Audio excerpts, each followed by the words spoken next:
Welcome guys, welcome to another learning video. देखिए, आप लोग को जितने भी स्टूडेंट्स हैं उनकी एक कॉमन प्रॉब्लम आ रही है, उस चीज़ पर डिस्कस करेंगे और आप भी इसे देख सकते हैं। ये सबके लिए बेनिफिशियल है। देखिए, प्रॉब्लम क्या होती है, जब आप कोई भी आपका एक ट्रेड है, जब वो ट्रेड परफॉर्म करने के लिए रेडी होता है, तो एक तो है कि जल्दी एग्ज़िट होना, और दूसरा जो सबसे बड़ा प्रॉब्लम है कि मार्केट में अगर आपकी एंट्री हो जाती है और उसके बाद सेलिंग आती है, तब आपके मन में क्या आता है, एक फियर किस चीज़ का, कि अब ऐसे लॉस हो जाएगा। एक कॉमन प्रॉब्लम है, अगर आप रेगुलरली ट्रेड करते हैं तो आपने देखा होगा कि जैसे ये एक सपोर्ट का एरिया है, ठीक है, आपने इस लेवल पे बाइंग कर ली, आपके स्टॉप लॉसेज यहाँ है, ठीक है, इस एरिया में आपके स्टॉप लॉसेज है। अब बिगनर के साथ प्रॉब्लम क्या है कि अगर आप प्रोफेशनल हो चुके हैं या फिर आपके पास 4-5 सालों का प्राइस एक्शन का एक्सपीरियंस है, बाकी एक्सपीरियंस की, टेक्निकल एनालिसिस के एक्सपीरियंस की बात नहीं कर रहा हूँ, प्राइस एक्शन के एक्सपीरियंस के बारे में, तो आप ये देखेंगे कि अगर वापस से जब स्टॉक इस लेवल पर आता है तो एक प्रोफेशनल पता है उसको कि यहाँ पर कैसे एक्ट करना चाहिए। लेकिन एक बिगनर के साथ प्रॉब्लम क्या है, उनकी थिंकिंग ऐसे होती है कि इस लेवल पर जब स्टॉक है ना, तो इस लेवल पर मैं एग्ज़िट हो जाता हूँ। क्यों? क्योंकि अगर मार्केट यहाँ तक आ गया, तो अगर यहाँ पर मुझे 2000 का लॉस हो रहा है, तो यहाँ पर तो 4000 का लॉस हो जाएगा, ठीक है। तो मैं इसी लेवल पर एग्ज़िट हो जाता हूँ, क्योंकि दिख तो यही रहा है।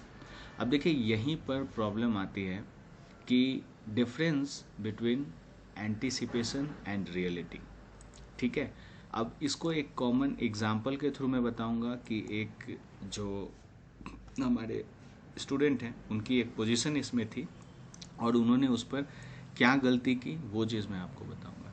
तो सबसे पहले हम लोग इसे लिख देते हैं कि देखिए, differences between anticipation and reality. अब देखिए, अब इस एरिया, ये चार्ट है कोल इंडिया का, ठीक है।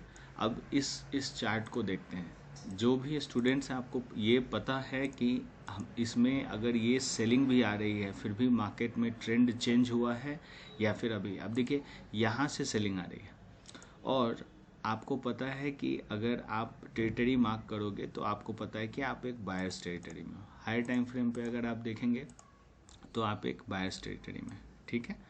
अब यहाँ पर देखिए हुआ क्या, जिन्होंने इसमें एंट्री ली, उनकी यहाँ पर देखिए मार्केट क्या कर रहा था, सपोर्ट ले रहा था इस एरिया में। अब इस सपोर्ट के बाद मार्केट ने यहाँ पर इसे ब्रेक डाउन दिया, उनकी एंट्री इस लेवल पर हुई, ठीक है, कि वापस यहाँ पर जो स्टॉप लॉसेस थे, लिक्विडिटी हंट हो चुकी है। अब यहाँ पर लिक्विडिटी मार्केट में आ गई है, जितने भी जो ट्रेडर्स हैं वो यहाँ पर सीक्वेंस देख रहे हैं, मार्केट नया लो बनाते जा रहा है, और इस लेवल पर वो काफ़ी लोगों ने शॉर्ट किया। उसी लेवल पर इंस्टीट्यूशंस की बाइंग यहाँ पर हुई, और जो स्टूडेंट हैं उनकी भी बाइंग इसी लेवल पर हुई। लेकिन उसके बाद देखिए क्या हुआ, उसके बाद ये हुआ कि मार्केट में एक फॉल आया, ठीक है। अब यहाँ से यहाँ आप कैलकुलेट करिए कि स्टॉप लॉसेस कितने हैं, 12 पॉइंट्स का, ठीक है। अब आप फ्यूचर्स में ट्रेड ले रहे हो तो 12 पॉइंट्स का है, आप ऑप्शंस में ले रहे हो वो आप कैलकुलेट कर सकते हो, लेकिन आप मान लो कि 12 पॉइंट का यहाँ से रिस्क है। अब प्रॉब्लम कहाँ हुई, प्रॉब्लम ये हुई कि उनकी जो सोच थी कि मार्केट यहाँ से सपोर्ट लेगा और मूवमेंट होगी, लेकिन मार्केट ने क्या किया, इस लेवल का ब्रेक डाउन दिया। अब देखिए, यहाँ पर किसी एक पार्टिकुलर पॉइंट से, जैसे देखिए आप अगर ट्रेड करते हैं, कितने पैसे से ट्रेड करते हैं, 1 लाख, 2 लाख या फिर 5 लाख। कैपिटल किसी की भी 50,000 भी हो सकती है, ज़्यादा भी हो सकती है, लेकिन किसी एक पर्टिकुलर लिमिटेड कैपिटल से हम लोग ट्रेड करते हैं। लेकिन क्या इंस्टीट्यूशंस जब ट्रेड करते हैं तो क्या 2 लाख से करते होंगे? नहीं। अगर आप 2 लाख रुपए से आप करते हैं तो इसके पीछे आप है सो 5-7 जीरो और आप लगा लो, ठीक है, इतने से वो ट्रेड करते हैं। अब इतने पैसे को क्या एक दिन में किसी एक पर्टिकुलर पॉइंट पे अगर लगा दिया जाए तब तो स्टॉक शूट अप कर जाएगा। तो देखिए उसमें उनकी थिंकिंग क्या होती है, किसी एक, जैसे देखिए मार्केट में एक्चुअली जो मूव्स होती है वो हायर टाइम फ्रेम पर जो बिग प्लेयर्स है वो करते हैं, इंट्राडे भी होते हैं लेकिन कम होती है। अब हायर टाइम फ्रेम में किसी एक दिन में किसी एक पॉइंट से किसी दूसरे पॉइंट तक तो हम लोग नहीं पहुंच सकते। तो उस ज़्यादा से ज़्यादा ऑर्डर सेम लेवल पर पंच करने के लिए क्या करना होगा, उनको उसी प्राइस पर रखना होगा। अब देखिए यहाँ पर इंस्टीट्यूशंस ने सिग्नल दे दिया कि यहाँ से बाइंग होगी, स्टॉप लॉसेस कहाँ होंगे, यहाँ, ये एक जो हैमर आप देख रहे हो हैमर के नीचे, और ये एक सही अप्रोच भी है। लेकिन इसके बाद इस फॉल के बाद, अब इस फॉल के बाद मार्केट ऊपर आता है तो देखिए अगर आप एग्रेसिव हैं तो आपकी एंट्री इसी लेवल पर होगी, लेकिन आप कंजर्वेटिव हैं तो आप वापस देखते हो कि मार्केट ऊपर आ गया, ये सेलर की पोजीशन और अपवर्ड पुश हुई, इस लेवल के नीचे नहीं जा रहा है, वही वो एरिया है जिसके ऊपर पहले जो सपोर्ट था वही एक सपोर्ट की तरह एक्ट कर रहा है। आप इस लेवल पर फिर से बाइंग करके यहाँ तक के टारगेट सोच सकते हो, तब जब आप प्रोप्राइटरी प्राइस एक्शन जानते हो कि यहाँ पर क्यों बाइंग होनी चाहिए। लेकिन एक जो स्टूडेंट उनके भी क्वेश्चंस ये है कि ठीक है ये फॉल से कैसे बचे, तो सबसे पहले यहाँ पर आपको हेल्प करेगा सेक्टर। अगर आप इस सेक्टर को देखोगे तो उस दिन आप इसकी डेट देख लो 12 फरवरी, और ये कोल इंडिया, आप मेटल सेक्टर से इसे को रिलेट कर सकते हो। आप मेटल सेक्टर में देखना कि एक हेवी सेलिंग हुई होगी, और उस हेवी सेलिंग में ये आपको एक मूवमेंट इसलिए दिखे। अगर नेक्स्ट डे देखोगे हेवी सेलिंग के बाद रिट्रेसमेंट होता है, तो इसके बाद मार्केट ऊपर आ गया, तो जो सेक्टर है, सेक्टर में कोई एक ऐसा स्टॉक तो होगा ही जो लीड करता होगा सेक्टर को, तो आपको उसको आइडेंटिफाई करने आना चाहिए कि लीडिंग स्टॉक कौन सा है। अगर आप उस लीडिंग स्टॉक को पहचान लेते हो तो उसके वजह से सेक्टर मूव करता है, ठीक है। अब आपको जब उन चीज़ों को जब आप आइडेंटिफाई कर लेते हो तो फिर आप इस ट्रेड्स को बहुत अच्छे से राइड कर सकते हो।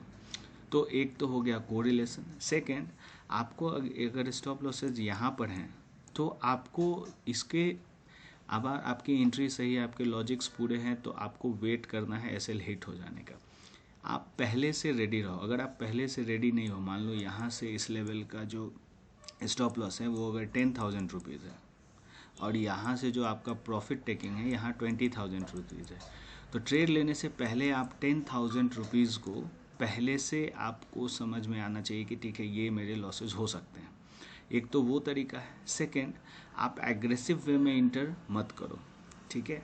आपने अगर यहाँ पर एंट्री ले ली, आपकी सेम डे की एक्सपेक्टेशन होगी कि ऊपर मार्केट जाए, लेकिन सेक्टर में सेलिंग चल रही है तो उस दिन आप वेट करो।